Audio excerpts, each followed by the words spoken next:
Baik, Assalamualaikum warahmatullahi wabarakatuh. Salam sejahtera untuk kita semua. Sebelum memulai presentasi kami pada hari ini, pertama-tama marilah kita panjatkan puja dan bersyukur kita kehadirat Tuhan Yang Maha Esa, Allah Subhanahu wa taala, karena telah memberikan kita nikmat berupa kesempatan dan kesehatan untuk dapat bertemu kembali. Tak lupa pula kita haturkan salawat dan salam kepada junjungan alam Nabi besar Muhammad Shallallahu Alaihi Wasallam, karena telah membawa kita dari alam jahiliyah, yaitu alam kebodohan, menuju alam terang benderang, yakni ad-dinul Islam. Di sini kami akan membahas mengenai suku Sasak yang berada di daerah Kota Mataram, Nusa Tenggara Barat, di Lombok ya. Sebelum itu kami akan memperkenalkan kelompok kami terlebih dahulu. Saya sendiri selaku moderator, Jeffrey Aditya Putra. Untuk pemateri pertama yaitu Ida Ayuwayan Aprilia Cahyani. Untuk pemateri kedua yaitu Ida Ayu Arniti Putri.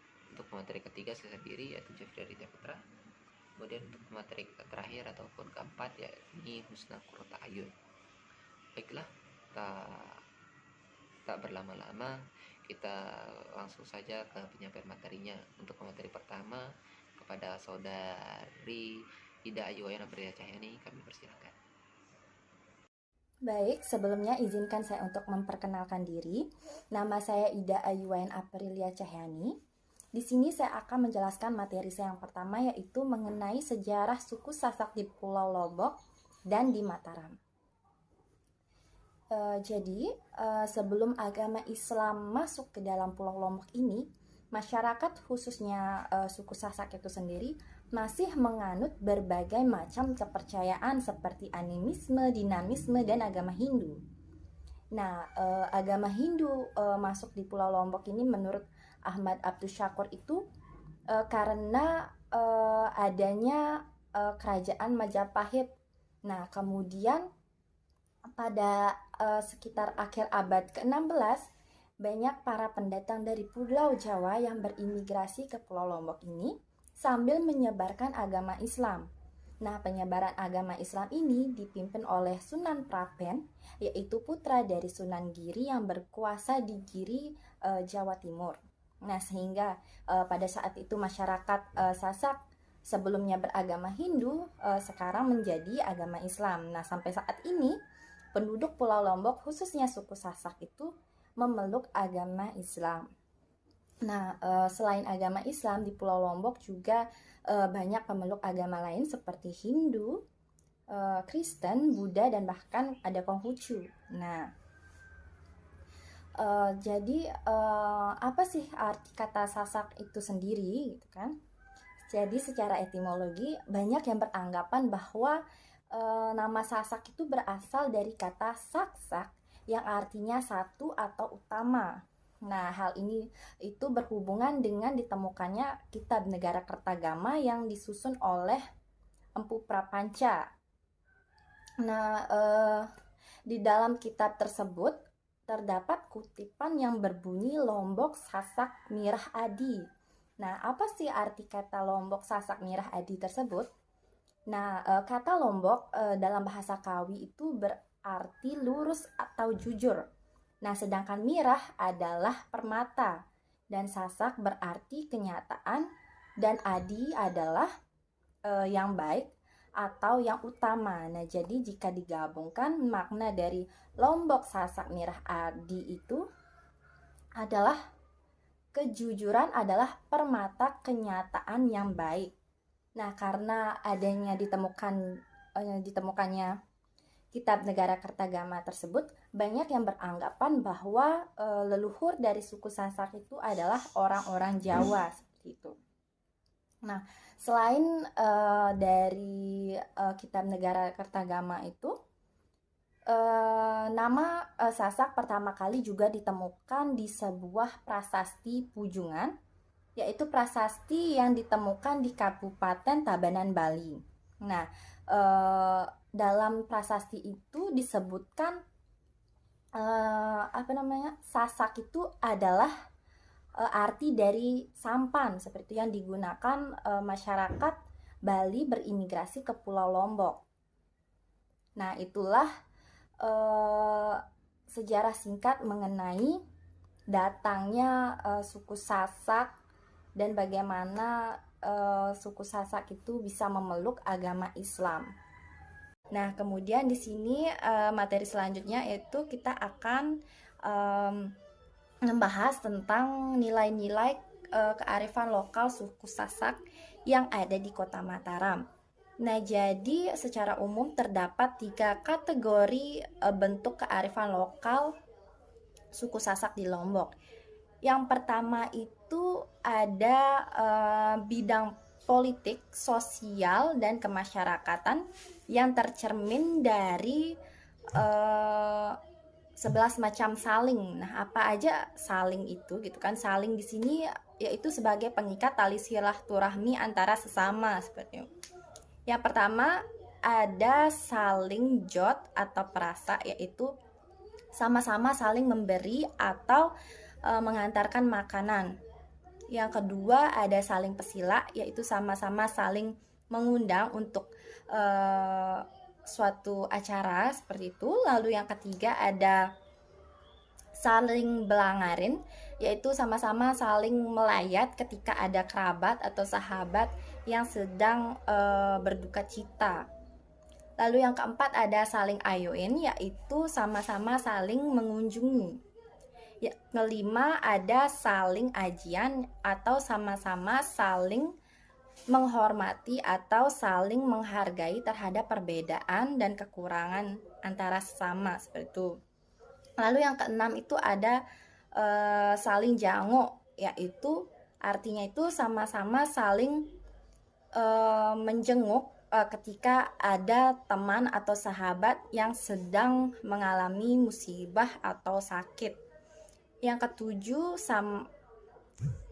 ketujuh itu ada saling bait, yaitu artinya itu sama-sama saling ambil-ambilan dalam adat pernikahan. Lalu yang ke-8 itu ada saling wales atau balas, itu artinya sama-sama saling membalas kunjungan atau balas budi seperti itu. Nah, tadi misalnya contohnya itu ada saat saling jot itu kan saling berbagi atau memberi atau menghantarkan makanan. Jadi kita itu kita balas dia dengan mengirimkan makanan juga seperti itu. Lalu yang ke-9 itu ada saling tembuk atau saling sapa. Jadi artinya itu sama-sama saling menyapa ketika berpapasan di jalan seperti itu. Yang ke-10 itu ada saling sadu, yaitu sama-sama saling mempercayai dalam pergaulan. Dan yang ke-11 itu ada saling ilingan atau paringat. Jadi artinya itu sama-sama mengingatkan satu sama lain antara seorang kerabat atau sahabat dalam menjalin menjalin tali persaudaraan atau silaturahmi seperti itu. Lalu yang kedua ada dari bidang ekonomi, ekonomi perdagangan. Di sini tercermin juga dari beberapa saling dalam kearifan lokal masyarakat suku Sasak seperti itu, yaitu yang pertama ada saling peliwat, yaitu suatu bentuk tolong menolong seseorang yang sedang jatuh rugi dalam usaha dagangnya. Jadi kita turut membantu seperti misalnya dalam segi materi atau apapun itu gitu. Lalu yang kedua itu ada saling lili atau saling genti, yaitu di sini berarti suatu bentuk menolong kawan dengan membantu membayar hutangnya, hutang tanggungan sahabat atau kawan tersebut itu. Jadi di sini kita membantu dari segi materi seperti itu. Lalu yang terakhir itu adalah saling sangkul atau saling sangkol atau saling sangkon, yaitu saling menolong dengan memberikan bantuan material terhadap kawan yang sedang terkena musibah. Lalu ada dari bidang yang terakhir yaitu bidang adat budaya. Nah, ini tercermin dari beberapa kata saling juga, yaitu saling tulung atau saling tolong, yaitu dalam bentuk contohnya itu dalam bentuk tolong menolong, membajak sawah seperti itu. Lalu yang kedua itu ada saling seru atau saling seru, yaitu contohnya itu saling tolong dalam menanam sawah di ladang. Dan yang terakhir itu ada saling saur alap, yaitu saling tolong dalam mengolah sawah di ladang. Nah, jadi ketiga kategori tersebut itu, selain tiga kategori tersebut itu ada juga nilai-nilai kearifan lokal dalam kehidupan suku Sasak yang signifikan dengan nilai kehidupan dan sangat cocok untuk diterapkan dalam kehidupan kita sehari-hari, terutama kita yang masyarakat modern jangan sampai lupa dengan nilai-nilai kearifan lokal yang sudah ada dari zaman dahulu, dan ini adalah nilai-nilai yang sangat cocok untuk kita terapkan dalam kehidupan sehari-hari yang sekarang maupun di masa depan. Nah, jadi nilai-nilai itu, nilai-nilai kearifan lokal itu tercermin dari peribahasa atau pepatah dalam bahasa daerah, yaitu yang disebut dengan sesenggak. Nah, sesenggak ini ya adalah ungkapan bahasa tradisional, yaitu dengan bahasa Sasak tentunya, yang berbentuk peribahasa dan pepatah sebagai perekat pergaulan dalam masyarakat. Nah, salah satu contoh dari sesenggak itu adalah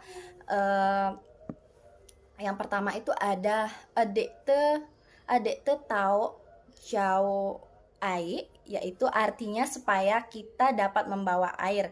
Nah, apa sih makna dari sesenggak adek te tau jauh ai ini?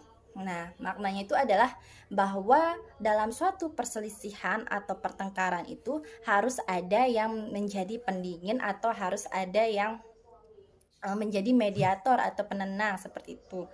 Lalu ada sesenggak yang kedua, yaitu beswal atau besiak cara anak kemidi. Nah, artinya itu bertengkar seperti cara pemain sandiwara. Nah, apa sih maknanya gitu kan? Maknanya adalah kita boleh saja berselisih paham, tetapi kita tidak boleh menyimpan dendam seperti itu. Jadi kita sesama kerabat, teman, saudara atau apapun itu, walaupun kita ada selisih pendapat, berbeda pendapat, tetapi kita tidak boleh menyimpan dendam, karena sejatinya setiap orang itu memiliki pendapat dia masing-masing seperti itu. Nah, jadi itu adalah beberapa contoh sesenggak. Nah, jadi dapat dirumuskan dan dapat kita simpulkan bahwa terdapat unsur atau komponen nilai-nilai yang tercermin dalam kearifan lokal suku Sasak di Kota Mataram maupun di daerah lainnya itu. Yang pertama nilainya itu yaitu nilai keimanan kepada Tuhan, yaitu karena suku Sasak memeluk agama Islam, yaitu nilai keimanan kepada Allah. Yang kedua sikap toleransi antara sesama. Yang ketiga kerjasama dengan orang lain. Yang keempat ada menghargai pendapat orang lain. Yang kelima ada memahami dan menerima kultur dari berbagai masyarakat. Yang keenam ada berpikir kritis dan sistematik. Yang ketujuh ada penyelesaian konflik tanpa kekerasan. Dan yang kedelapan ada kemauan mengubah gaya hidup dan kebiasaan konsumtif. Dan yang kesembilan ada sensitif terhadap kesulitan orang lain. Nah, ini bisa kita lihat dari tiga kategori tadi, yaitu berbagai macam saling itu atau pengikat silaturahmi. Dan yang terakhir ada yang ke-10, yaitu kemauan dan kemampuan berpartisipasi dalam kehidupan sosial. Nah, itulah beberapa nilai-nilai kearifan lokal dari suku Sasak yang berkembang di Kota Mataram. Mungkin itu saja yang bisa saya sampaikan. Kurang lebihnya saya mohon maaf. Bila ada salah kata saya juga mohon maaf. Terima kasih. Baiklah. Terima kasih kepada Saudari Ida Ayu Wayan Cahyani telah menyampaikan materi yang pertama. Selanjutnya yaitu materi yang kedua, yang dimana akan dijelaskan oleh saudari Ida Ayu Arniti Putri. Padanya waktu tepat kami persilahkan.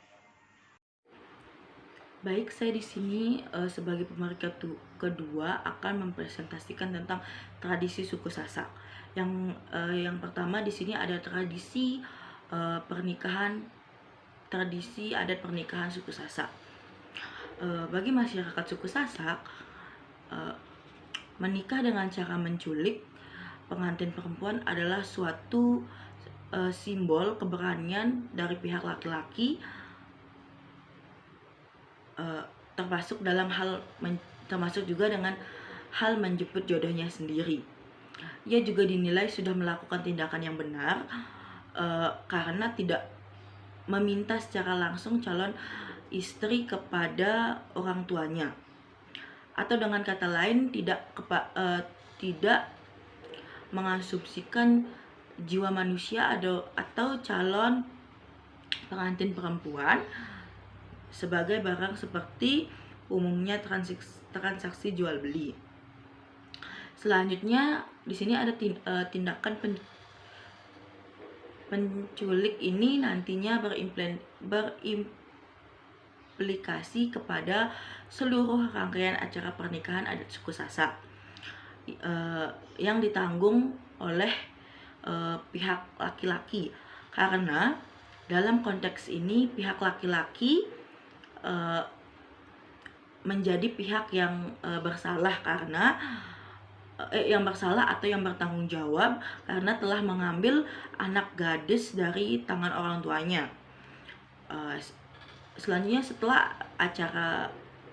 merangkat, acara selanjutnya adalah sejati selabar, yang dimana sejati selabar ini merupakan satu rangkaian acara adat yang makna esensinya adalah mengabarkan kepada seluruh keluarga dan halayak di desa asal mempelai perempuan bahwa pada malam hari ia telah pergi diambil kawin oleh mempelai laki-laki. Sedangkan secara spesifik sejatinya bermakna memberikan kabar kepada masyarakat desa asal pengantin perempuan melalui pemerintah di desa, di kantor desa. Dan selabar bermakna memberi kabar kepada pihak keluarga mempelai perempuan melalui kepala dusun atau keliang selaku pihak yang bertanggung jawab kepada seluruh warga di lingkungannya.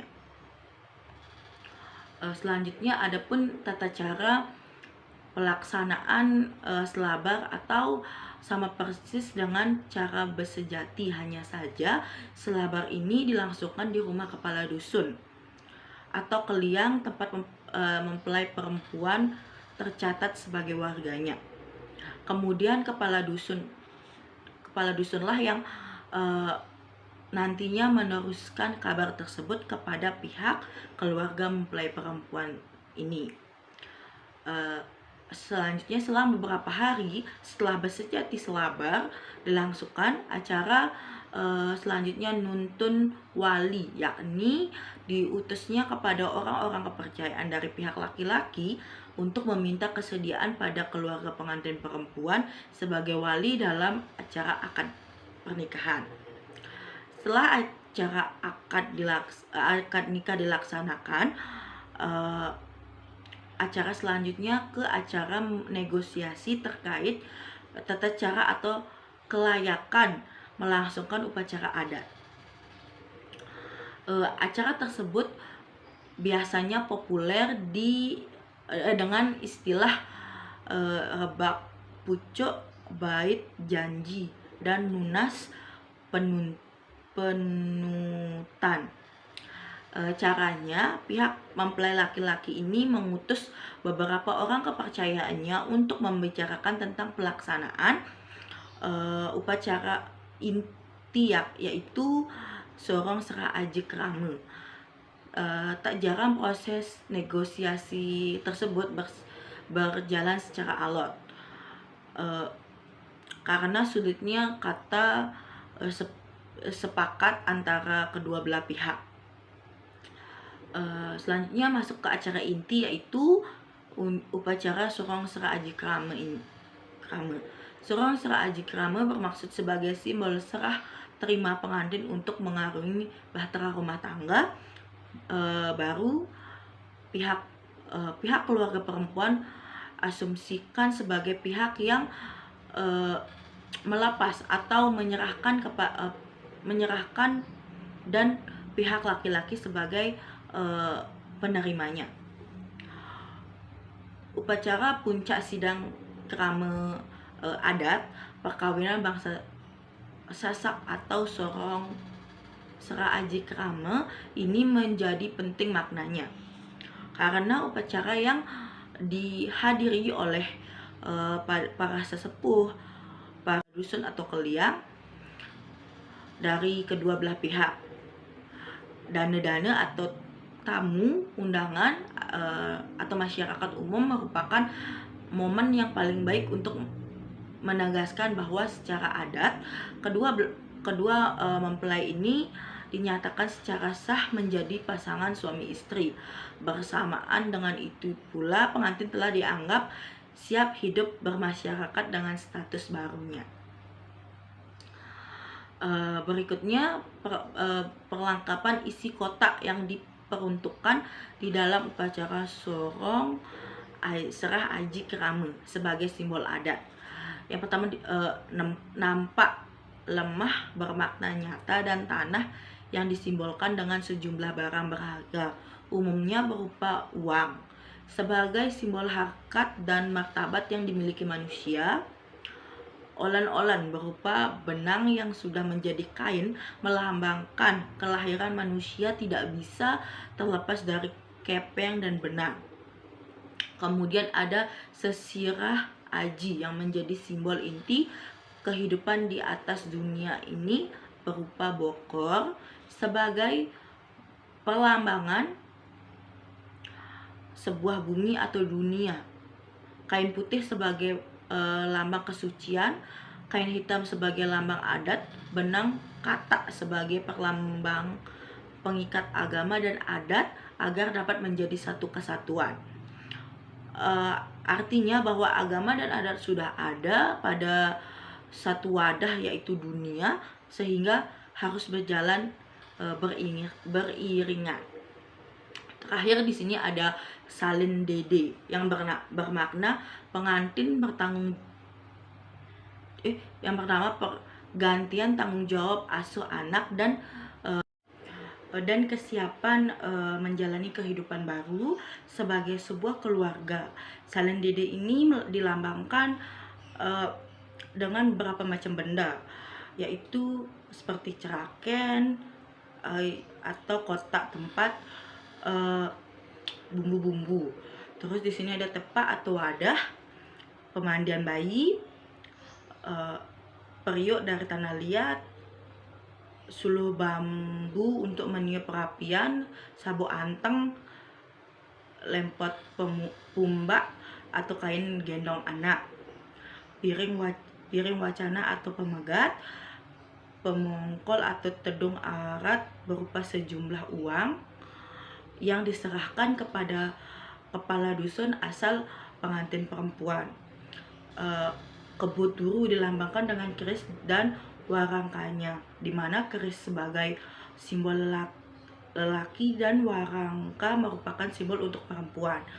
Di sini ada gaman desa atau pembuka jebak zaman dulu berupa tumbak dan senjata tajam lainnya. Namun karena sekarang benda-benda tersebut sudah langka, maka tombak atau senjata tajam itu diganti dengan sejumlah uang yang telah ditetapkan di desa atau di desa setempat, dan terakhir alat sebagai simbol untuk babat alas. Apabila seluruh rangkaian acara sudah dilaksanakan, maka ada satu acara lagi, yaitu membalas ones nai, yaitu sebuah acara silaturahmi pihak keluarga terdekat pengantin laki-laki ke rumah orang tua pengantin perempuan, yaitu tujuannya untuk beramah tamah sebagai sebuah hubungan kekerabatan yang baru. Bales ones nae juga dijadikan sebagai ajang untuk saling memaafkan oleh kedua belah pihak. Jika dalam setiap rangkaian acara pernikahan yang sudah dilalui terbesit kesalahan dan kesinggungan masing-masing pihak. Dari seluruh tradisi selanjutnya yaitu tradisi suku Sasak pada saat upacara kematian. Penguburan meliputi perawatan mayat termasuk membersihkan, merapikan atau mengawetkan mayat. Upacara adat kematian yang dilaksanakan sebelum acara penguburan meliputi beberapa tahapan. Yang pertama yaitu belangar, yang dimana masyarakat suku Sasak di Lombok pada umumnya menganut agama Islam, sehingga setiap ada orang yang meninggal ada beberapa proses yang harus dilalui. Pertama kali yang dilakukan adalah memukul beduk dengan irama pukulan yang panjang. Hal ini sebagai pemberitahuan kepada masyarakat bahwa ada salah seorang warga yang meninggal. Setelah itu maka masyarakat berdatangan baik dari desa tersebut atau desa-desa yang lain yang masih dinyatakan ada hubungan keluarga, kerabat, sahabat, dan handai tulan. Kedatangan masyarakat ke tempat acara kematian tersebut disebut langar atau melayat. Tradisi belangar bertujuan untuk menghibur teman sahabat yang ditinggalkan mati oleh keluarganya. Mereka biasanya membawa beras seadanya guna membantu meringankan beban keluarga yang terkena musibah. Yang kedua di sini ada memandikan. Dalam pelaksanaannya, apabila yang meninggal laki-laki, maka yang memandikannya adalah laki-laki. Demikian juga sebaliknya, apabila yang meninggal perempuan, maka yang memandikan adalah perempuan. Perlakuan yang pada orang yang meninggal tidak dibedakan meskipun dari usia yang meninggal itu baru berumur 1 hari. Adapun yang memandikan itu biasanya tokoh-tokoh agama setempat. Adapun macam air yang digunakan adalah air sumur. Setelah dimandikan, mayat dibungkuskan. Pada acara ini biasanya mayat ditaburi keratan kayu cendana atau cecame. Yang ketiga di sini ada betuka atau penguburan. Adapun upacara-upacara yang dilakukan sebelum penguburan meliputi beberapa persiapan. Yang pertama di sini ada setelah seseorang dinyatakan meninggal, maka orang tersebut dihadapkan ke kiblat. Di ruang tempat orang yang meninggal dibakar kemenyan dan dipasangi langit-langit atau berbau dengan menggunakan kain putih atau selempuri, dan kain tersebut baru boleh dibuka setelah hari ke-9 meninggalnya orang tersebut. Selesai dibungkus, si mayat disolatkan di rumah oleh keluarganya sebagai sholat pelepasan, lalu dibawa ke masjid atau musola terdekat. Selanjutnya pada hari tersebut atau jelamate diadakan unjuran sebagai penyusuran bumi atau penghormatan bagi yang meninggal dan akan dimasukkan ke dalam kubur. Untuk itu perlu penyembelihan hewan sebagai tumbal. Terakhir selanjutnya di sini ada nelung dan mitu.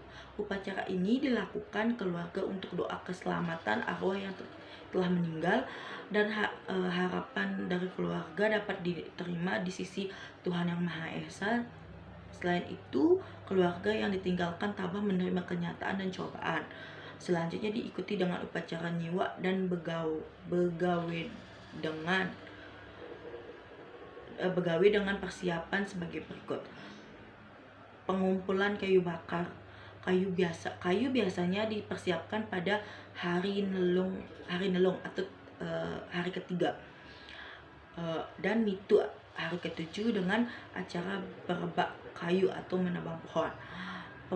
Pembuatan tetaring ini terbuat dari daun kelapa yang dianyam dan digunakan sebagai tempat para tamu undangan atau tamu duduk bersila. Penyerahan bahan-bahan begawi.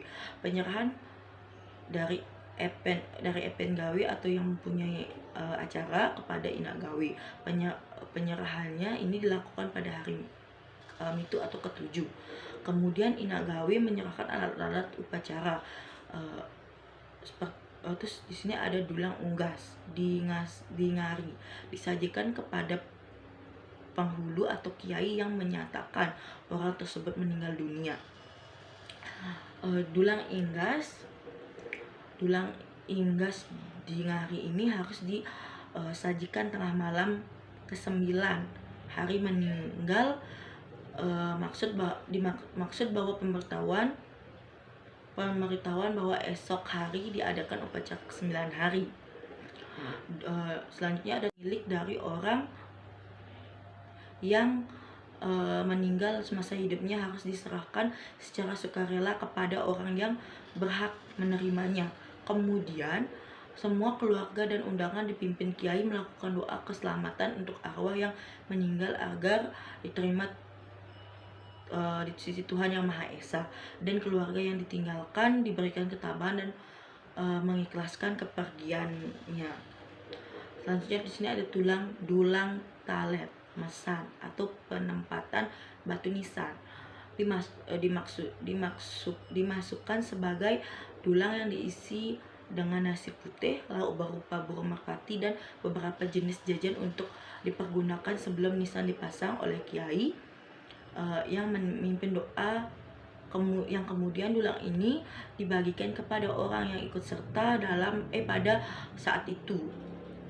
Setelah berakhirnya upacara ini, selesailah upacara nyiwa tersebut.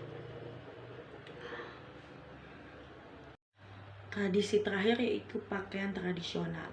Secara umum, pakaian adat suku Sasak dibedakan menjadi dua, yaitu adat perempuan dan laki-laki. Untuk pakaian adat pria, suku Sasak dari mulai kepala mengenakan ikat kepala yang disebut capu atau sapu.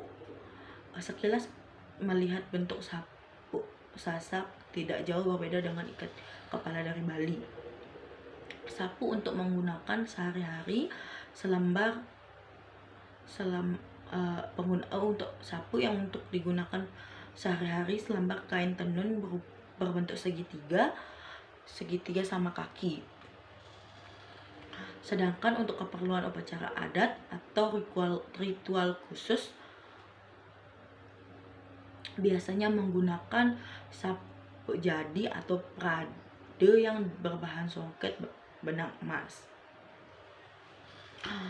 Jenis ikatan sapu yang digunakan adalah lam jalalah yang bermakna harapan agar pemakaian tersebut selalu mengingat Tuhan Yang Maha Esa. Kemudian pria Sasak menggunakan pegon sebagai baju.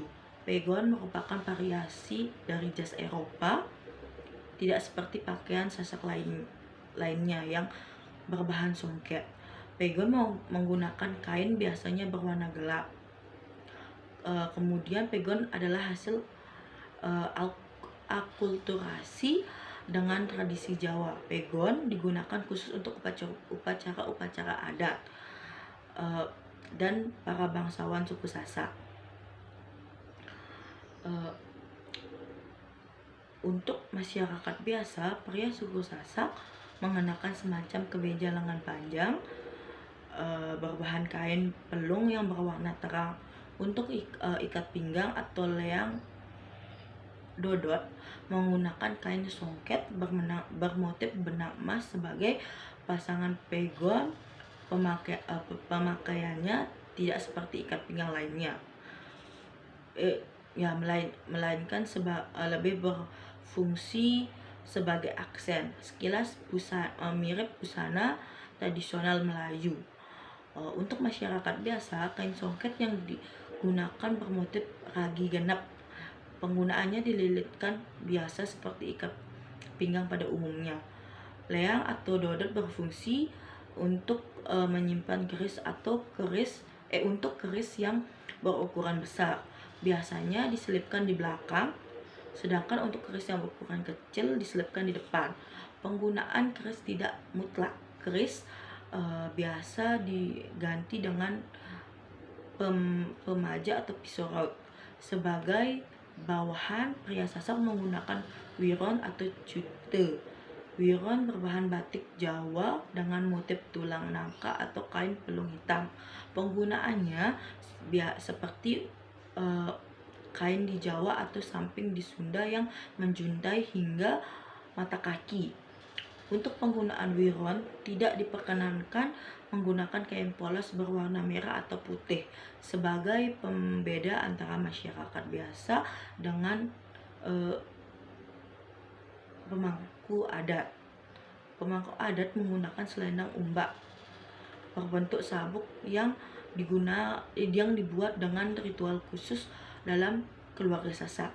Warna kain umbak putih, merah, dan hitam dengan panjang digantungkan uang Cina atau kepeng bolong.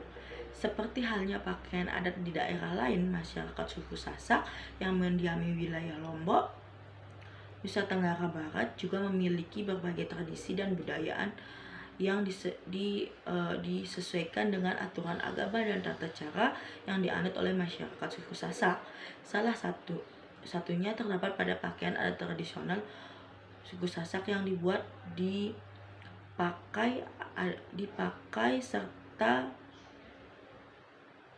didukung dan dikembangkan oleh masyarakat Sasak. Jenis pakaian adat yang dikenakan oleh kaum wanita suku Sasak yaitu berupa baju tanpa lengan dengan model kerah berbentuk huruf V yang diberikan hiasan pada bagian gigir baju. Berbagai kelengkapan yang terdapat pada pakaian adat kaum wanita suku Sasak diantaranya ada pengkak, yaitu pengkak merupakan mahkota emas berbentuk bunga cempaka dan bunga mawar yang diselipkan di sela-sela kunde atau sanggul. Yang kedua di sini ada tangkong. Sebagai lambang keanggunan, jenis pakaian ini umumnya dibuat dari bahan bludru atau brokat dan dapat berupa pakaian kebaya dari bahan berwarna cerah atau gelap. Yang ketiga di sini ada tongkak. Tongkak adalah kain sabuk panjang dengan bagian ujung berumbai yang dililitkan pada bagian pinggang sebelah kiri dan digunakan sebagai lambang kesuburan dan pengabdian. Selanjutnya ada lempot, merupakan kain tenun panjang bercorak khas yang dilampirkan pada pundak sebagai bagian kiri.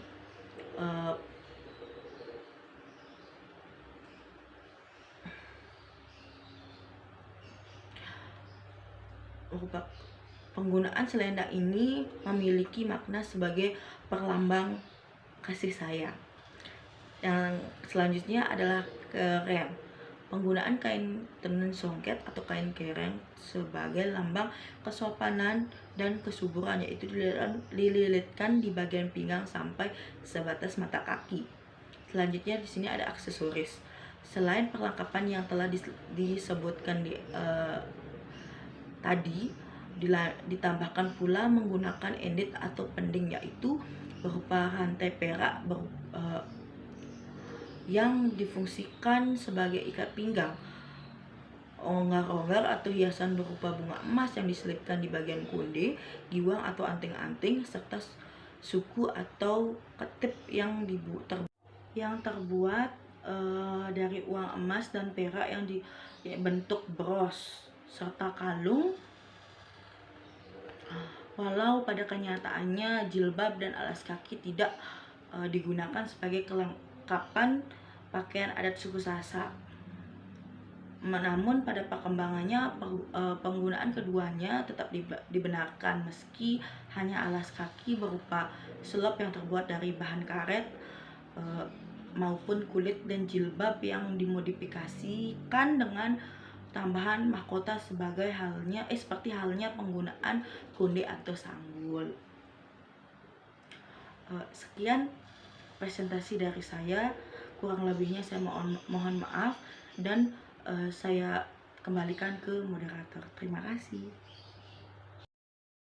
Baiklah, untuk materi ketiga mengenai kesenian, kerajinan, cerita daerah, dan permainan tradisional khas suku Sasak, Lombok, NTB, itu khususnya di Mataram. Yang pertama itu menjelaskan mengenai kesenian, di mana kesenian itu menjadi ciri khas suatu daerah. Lombok itu adalah salah satu pulau yang memiliki ragam kesenian ataupun keindahan alam yang menjadi tempat destinasi wisata, yang menjadi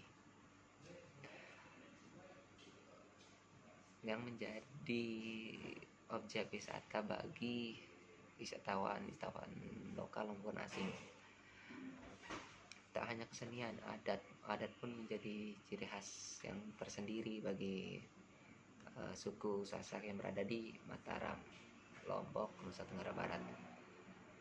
Untuk kesenian yang saya jelaskan di sini salah satunya yang paling digandrungi oleh remaja pemuda-pemudi yaitu kesenian gendang belek, itu atau sering disebut tarian gendang belek sebagai salah satu jenis tari tradisional yang dimana masuk dalam bagian kesenian tradisional Nusa Tenggara Barat ini. Tari gandrung atau tari gendang belek adalah suatu tarian yang dimainkan dengan cara sambil berjalan, terus sambil memainkan alat musik, dan juga sambil berjoget, sambil menari. Dengan tingkat kesulitan yang seperti itu, wisatawan lokal maupun asing tertarik akan menyaksikan gimana sih tarian gendang belek itu. Kemudian selanjutnya yaitu kesenian di daerah Lombok, khususnya di Mataram. Di Lombok ini memiliki banyak kesenian.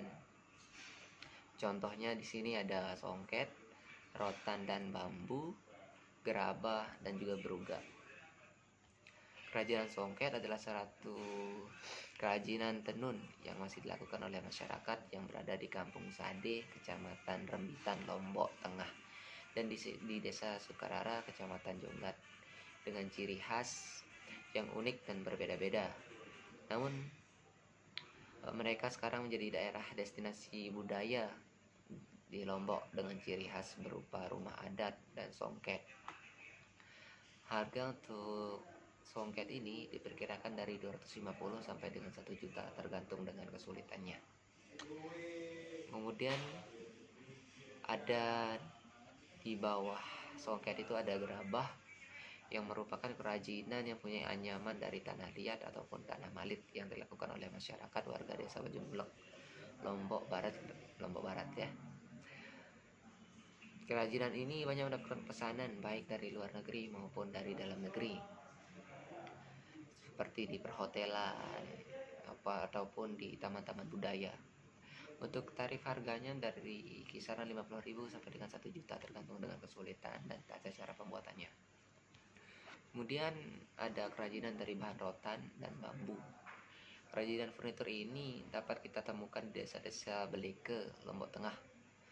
Dan kebanyakan kerajinan ini mendapat pesanan dari Pulau Dewata, Bali, dan sebagian lagi dipakai untuk perlengkapan furnitur rumah dan pemasaran lokal saja. Untuk kisaran harganya itu dari harga 300.000 sampai dengan 2 juta karena tingkat kesulitannya. Kemudian yang terakhir di sini ada beruga. Kerajinan ini bentuk penjelmaan kerajinan berupa rumah adat tetapi dalam bentuk yang minimalis.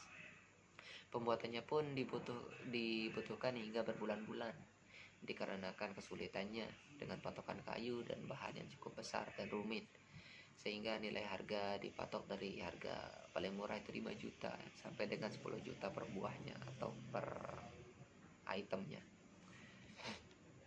Kemudian untuk selanjutnya yaitu ada cerita rakyat. Cerita rakyat dari masing-masing daerah itu memiliki cerita rakyat masing-masing. Di sini saya akan mengangkat beberapa cerita rakyat. Yang pertama yaitu yang paling secara umumnya paling ditahu oleh masyarakat lokal itu Putri Mandalika, Coba Gerantang, Dewi Anjani, dan legenda perjalanan penyamaran Datu Pejanggi. Sedikit dikisahkan, ketika itu Putri Mandalika bercerita tentang tragedi cinta segitiga yang antara seorang putri yang diminati oleh 3 orang pangeran yang sama-sama mempertahankan nyawa untuk memperolehnya. Karena bimbang yang berkepanjangan yang dialami oleh kalangan istana dalam menetapkan pilihan menyebabkan sang putri memilih bunuh diri dengan cara menceburkan dirinya ke lautan, yaitu di lautan di selatan. Kemudian pada saat yang diinginkan berjanji akan menjelma menjadi nyale, yaitu biota laut yang mirip dengan Indomie ya. Beramai-ramai ditangkap penduduk yang mana pada bulan Februari di tiap tahunnya. Selanjutnya yaitu yang kedua itu cerita legenda Cupak Gerantang yang merupakan legenda yang cukup berkembang dan diminati oleh masyarakat Sasak. Dikisahkan Cupak dan Gerantang adalah dua saudara yang memiliki kepribadian yang sangat jauh berbeda. Cupak itu adalah sang kakak yang memiliki karakter dan perilaku yang terpuji. Sedangkan kurang terpuji, maksudnya itu kurang terpuji, pembohong dan ingin selalu menang dalam segala sesuatu. Dengan karakter yang dimiliki oleh Cupak, masyarakat Sasak biasanya enggan bila dikatakan memiliki karakter seperti Cupak ini. Semisal pengelorande, marak Cupak, itu artinya makanan das itu seperti Cupak ya. Bila ada orang Sasak menuduh demikian, maka tertuduh sebagai membuat perhitungan, yang akhirnya penuduh pun siap-siap mengklarifikasi tuduhannya. Selain itu ada legenda Putri Anjani, yaitu jelmaan dari Ratu Jin Sakti yang menetap di Gunung Rinjani. Ratu Jin ini yaitu Putri Dewi Anjani yang berupaya meratakan bagian bumi Lombok dengan mesin keruknya berupa burung beberi. Setelah bumi Lombok dianggap layak untuk dihuni, maka sang Ratu Jin pun berubah menjadi pewangsa manusia. Kemudian yang terakhir adalah legenda penyamaran Datu Pejanggi sambil menyusuri pantai selatan. Karena tak dikenal sebagai raja, sepanjang perjalanannya itu menemukan ujian-ujian yang kesabaran pun ketika berhadapan dengan beberapa orang penduduk desa yang tidak memperdulikannya. Ini mungkin menyakitkan bagi dirinya bila keinginannya tidak dikabulkan. Karena dia adalah seorang raja, maka sang raja mengucapkan kutuk dan berlaku hingga sekarang. Selain cerita daerah, di sini akan menjelaskan mengenai permainan daerah Nusa Tenggara Barat, khususnya Lombok, Mataram, yang dimana ada banyak sekali permainan. Di sini saya akan mengangkat 2 permainan saja, yaitu yang secara umumnya itu dengklek dan begasingan. Dengklek itu adalah satu permainan yang menghentakkan kedua belah kaki secara bersamaan ke tanah. Inti dalam gerakan permainan ini yaitu menghentakkan kedua belah kaki ke tanah. Permainan dengklek tidak ada hubungannya dengan peristiwa di masa lalu.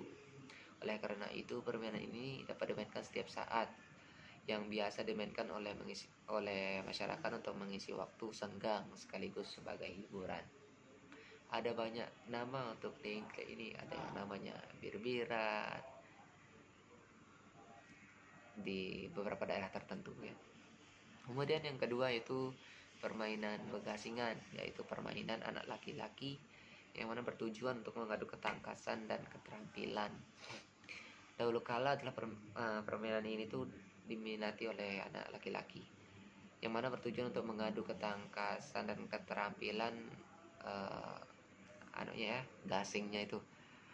Para pemain mengadu ketangkasan dan keterampilan masing-masing melalui permainan gangsing itu. Di dalam permainan gangsing sangat diperlukan untuk mempelajari teknik, ataupun cara permainannya guna untuk lebih tangkas dalam bermain.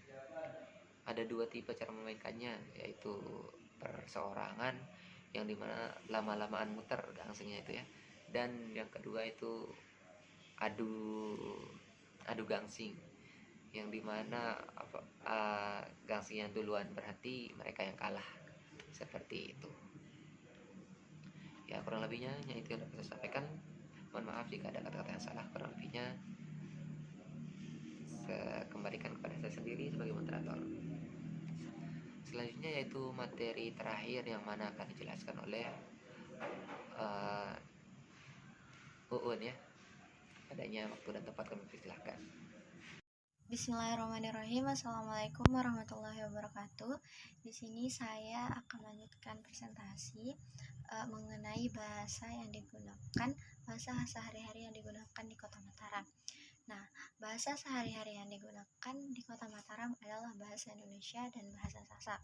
Kota Mataram yang merupakan pusat ibu kota dan pusat pemerintahan NTB menggunakan bahasa Indonesia sebagai bahasa formal sehari-hari. Selain bahasa Indonesia, bahasa Sasak juga digunakan di Kota Mataram karena seperti yang kita ketahui di Mataram itu adalah notabene masyarakat yang bersuku Sasak. Tapi bahasa yang digunakan di Kota Mataram itu adalah bahasa Indonesia sebagai bahasa formal dan bahasa Sasak sebagai bahasa non formal. Selanjutnya kita beralih ke objek wisata. Di berikut ini ada beberapa objek wisata yang teman-teman bisa kunjungi di Kota Mataram. Nah, yang pertama itu ada Pantai Ampenan. Siapa sih yang nggak pernah ke Pantai Ampenan? Pasti teman-teman yang sudah berkunjung ke Kota Mataram pernah ke Pantai Ampenan. Pantai Ampenan yang memiliki pemandangan utama yaitu pemandangan sunset yang sangat indah. Jadi teman-teman jika ingin berkunjung ke Pantai Ampenan itu bisa pada sore hari karena di sana teman-teman bisa menikmati sunset yang sangat indah. Teman-teman di sana juga bisa menikmati makanan seperti kopi, es kelapa muda. Nah, di sana makanannya terjangkau. Jika teman-teman ingin berkunjung, teman-teman nggak perlu khawatir tidak mendapatkan tempat duduk karena di sana tempat duduk itu lumayan banyak, jadi teman-teman tidak perlu khawatir. Nah, karena di Pantai Ampenan itu terdapat banyak stand yang disiapkan oleh pemerintah Kota Mataram untuk para pedagang menengah ke bawah agar mereka bisa berjualan di sana.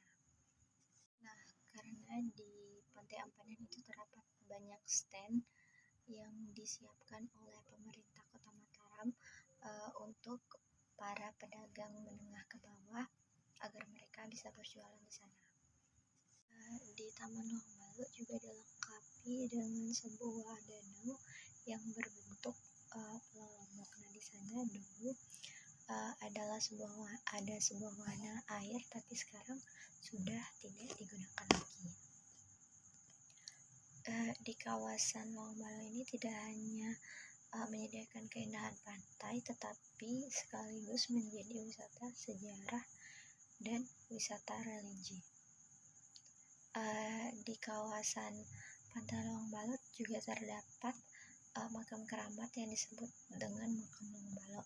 Nah, di komplek pemakaman ini ada 3 makam, yaitu makam Maulana Syekh Gus Abdul Razak, Dato Laut, dan anak yatim. Komplek pemakaman ini itu biasanya ramai ketika saat Idul Fitri dan Idul Adha. Selanjutnya di sini ada Kota Tua Ampenan. Nah, di hampir setiap daerah di Indonesia itu memiliki kawasan kota tua yang sering dijadikan sebagai tempat untuk menelusuri kembali jejak sejarah. Nah, tidak terkecuali di Kota Mataram ini, tepatnya di Kota Ampenan. Nah, terdapat sebuah kota yang terkenal dengan bangunan kunonya. Nah, untuk mempertahankan bentuk aslinya, tidak banyak penduduk setempat merenovasi bangunan tersebut, melainkan hanya memberikan sentuhan warna baru agar tidak terlihat kusam gitu. Nah, kesan kuno ini yang menjadi daya tarik tersendiri untuk wisatawan yang menyukai wisata sejarah. Nah, tadi kan kita sudah bahas tentang pantai. Nah, sekarang kita beralih ke taman. Nah, di Kota Mataram itu ada beberapa banyak taman yang teman-teman bisa kunjungi seperti Taman Udayana, Taman Mayura, Sangkaryang. Tapi di sini yang terkenal, yang paling sering dikunjungi itu adalah Taman Udayana. Selanjutnya di sini ada Taman Udayana. Nah, Taman Udayana ini merupakan salah satu tempat yang kerap dijadikan tempat berkumpulnya warga Mataram untuk melakukan berbagai aktivitas. Nah, biasanya itu hari Minggu kan ada Car Free Day. Nah, tidak heran memang karena taman ini dilengkapi banyak fasilitas, mulai dari jogging track sejauh 2-3 km, musola, tempat kebugaran, bahkan tempat latihan skateboard, hingga lapangan basket. Nah, pengunjung teman-teman dapat menikmati udara segar karena di sana banyak pohon yang rindang yang menghiasi taman tersebut. Jadi di Taman Udayana itu tidak terlalu panas. Jadi teman-teman itu nggak perlu khawatir gitu. Ada Islamic Center. Nah, Pulau Lombok itu tidak hanya identik dengan pantai dan wisata alamnya yang eksotis, tetapi ada sebuah bangunan yang gak kalah ikoniknya, yaitu Islamic Center, sebuah masjid megah yang memiliki menara hingga 114 meter. Sebagai tempat ibadah, pengembang masjid ini juga menginginkan Islamic Center sebagai pusat kegiatan keagamaan, sehingga pusat pendidikan dan kebudayaan pun dibangun di sini. Nggak hanya itu, daya tarik tempat ini juga ada di kubah masjidnya yang berhiaskan motif batik khas Sasambo, motif batik khas Nusa Tenggara Barat. Nah, yang objek wisata yang terakhir itu ada Museum NTB. Kalau teman-teman ingin melihat berbagai benda peninggalan sejarah masyarakat Nusa Tenggara Barat, museum ini sangat cocok untuk dikunjungi. Nah, pengunjung dapat melihat koleksi sejarah mulai dari keramik sampai artefak budaya. Nah, jumlah koleksi yang dimiliki museum ini mencapai 7.000 buah. Hal unik yang dapat dijumpai ketika memasuki museum ini, terdapat buaya muara yang diawetkan. Nah, buaya ini sempat membuat warga geger karena pernah memangsa seorang warga setempat. Nah, selanjutnya kita beralih ke makanan khas suku Sasak yang ada di Kota Mataram. Nah, jika kita bicara tentang makanan khas Sasak itu pasti banyak sekali ya, tapi untuk makanan khas Sasak yang berada di Kota Mataram itu ada beberapa yang sering dikonsumsi masyarakat Kota Mataram. Yang pertama itu ada pelacing kangkung. Sesuai dengan namanya, kuliner ini menggunakan bahan utama yang berupa kangkung. Namun ada sedikit perbedaan dari jenis kangkung yang digunakan. Yang ini batangnya lebih besar dan daunnya yang lebih lebar. Hal tersebut dikarenakan kangkung tidak hanya dimasak dengan cara dikukus saja, melainkan dipadukan dengan bahan lain, yaitu sambal. Nah, makanan ini juga menyehatkan karena pada umumnya disajikan dengan tambahan toge. Yang kedua itu ada bebalung. Terlihat dari namanya, sudah jelas bahwa kuliner ini menggunakan bahan utama yaitu tulang. Namun bukan hanya tulang saja tentunya, melainkan tulang yang masih terdapat daging yang menempel. Nah, sebagian besar ditemui jenis tulang yang digunakan adalah tulang iga. Nah, namun ada pula yang menggunakan ekor atau buntut. Bebalung ini merupakan khas suku Sasak yang menggunakan rempah komplit, diantaranya ada bawang merah, bawang putih, cabai, terasi, dan juga asam jawa.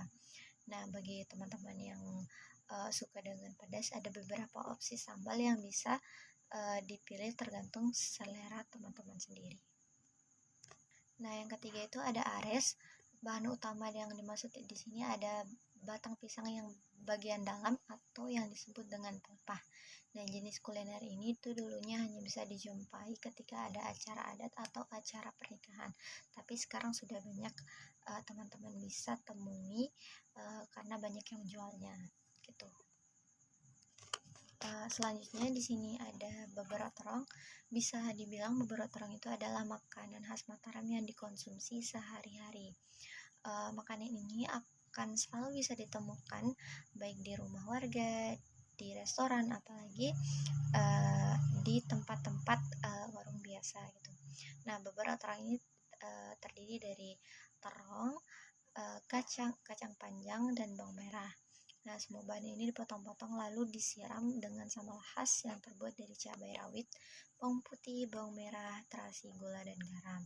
Nah, beberapa terong ini kadang disajikan mentah atau hanya dikukus. Selanjutnya di sini ada sate rembiga. Kota Mataram ini juga mempunyai sate yang menjadi makanan khas Kota Mataram, yaitu sate rembiga. Nah, untuk membuatnya daging sapi ini dipotong-potong lalu ditumbuk supaya empuk. Nah, kemudian daging di dalam bumbu itu dicampur dengan bawang putih, cabai merah, gula merah, dan terasi selama 2 jam.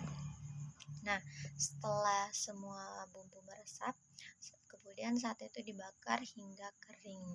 Nah, uniknya sate rembiga ini disajikan polos tanpa saus apapun. Namun karena dagingnya sudah direndam bumbu, rasa sate ini bakalan tetap enak gitu, walaupun tanpa bumbu apapun.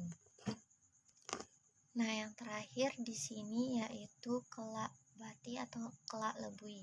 Nah, terdapat 2 bahan utama yang membuat kuliner ini, yakni biji buncis dan daun singkong. Nah, pemilihan bahan ini harus teliti, yakni biji buncis yang memiliki usia tua, sedangkan untuk daun singkong ini menggunakan daun yang masih muda agar rasa pahitnya itu tidak terlalu berlebihan gitu. Makanan khas suku Sasak ini biasanya disajikan sebagai teman makanan nasi, sebagaimana makanan berat itu bisa ditambahkan lauk sesuai selera. Nah, akan tetapi yang umum ditemui itu adalah menggunakan lauk dan jenis ikan laut gitu. Nah, sekian presentasi dari saya, kurang lebihnya mohon maaf.